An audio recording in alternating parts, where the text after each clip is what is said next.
Some days we all wish we could be Marty McFly. Who doesn't want to alter the past to make a better present? That all seems like a pipe dream because time travel is statistically impossible, right? Wrong. Thanks to some deep digging, the Hub has found these 10 theories that prove time travel exists. We're no Einstein, but we can find enough intriguing evidence to believe there's a way to break through the space-time continuum and come out the other side in a new place, whether it be the distant past or the far-off future. Let's take a trip and see what we can find. And just as the flux capacitor powers your DeLorean to take you wherever in time you need to go, South Fork Bridge reopening.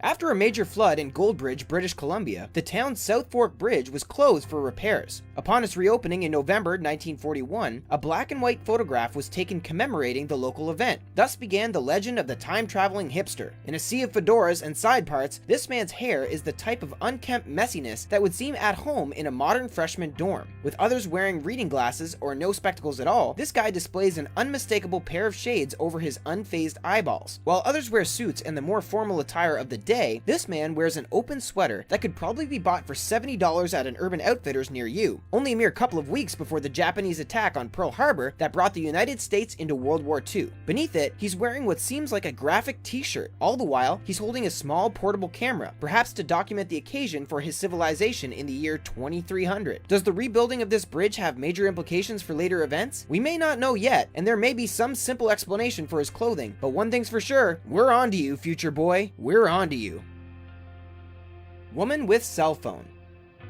A woman walking on a busy sidewalk while deep in a cell phone conversation shouldn't be a surprising sight. Only this woman happens to be from the Great Depression. The year was 1938, and this footage shows her carrying and speaking into a small handheld device, and not in the manner anyone would talk into a walkie-talkie. It wasn't until 1973 that testing for cellular telephones was in full swing, and nearly a decade after that where the first wireless phones were mass-produced. Cell phones were cumbersome and rare things, so naturally seeing one 30 to 40 years earlier gives us pause. The footage depicts the woman leaving work at the DuPont factory with other female workers, happily chatting away. Even in those days, DuPont was developing telecommunications, but no portable telephones were available commercially at that time. Another woman appeared carrying a cell phone in earlier footage, this time in additional material available on special features for the DVD of Charlie Chaplin's 1928 film, The Circus. If you have a copy available, keep an eye out for the mysterious woman from the future and wonder why she had the best reception on a silent film set nearly 90 years ago. Can she hear us now? Rudolph Fentz.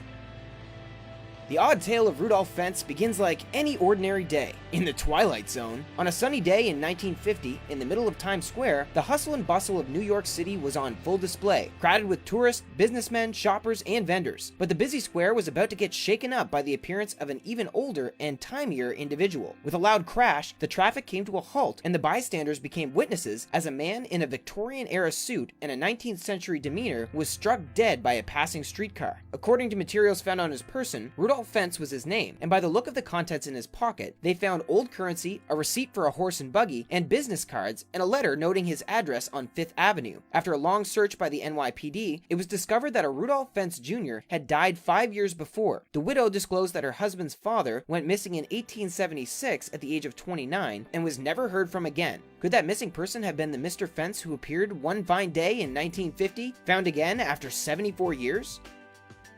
The time-traveling trader. 44-year-old Andrew Carlson had a knack for playing the stock market. He always left with more than he put in, and it seemed like his luck was too uncanny. It brought him big rewards, but also some unwanted recognition by the US Secretary and Exchange Commission. In 2003, he was in their custody, the subject of an investigation trying to figure out how this strange man was able to gain $350 million after only investing $800. It was a gain that could only have been explained by incredibly exclusive information. And he didn't rack up this big gain by just a couple of choice investments. He made this exorbitant sum after 126 high-risk trades. It was as if he had the stock market equivalent to Biff's sports almanac from Back to the Future 2. In a bid to gain immunity, Carlson divulged to investigators the unbelievable fact that he's a time traveler from the year 2256. He offered up information including the ingredients needed to cure AIDS, as well as the location of Osama bin Laden's hiding place. While the authorities discounted this as a crock of baloney, they did admit that there were no records of Mr. Carlson prior to 2002, thus leaving the mystery unsolved. Berenstein or Berenstain Bears. A conspiracy theory taking the internet by storm involves the spelling of the characters from a children's book. Imagine your favorite cartoon bears from childhood. Sure, there's Winnie the Pooh, but there's also a family of bears that go by the name of Berenstein. Remember them? Good. Now spell it out for yourself as you remember it. Berenstein?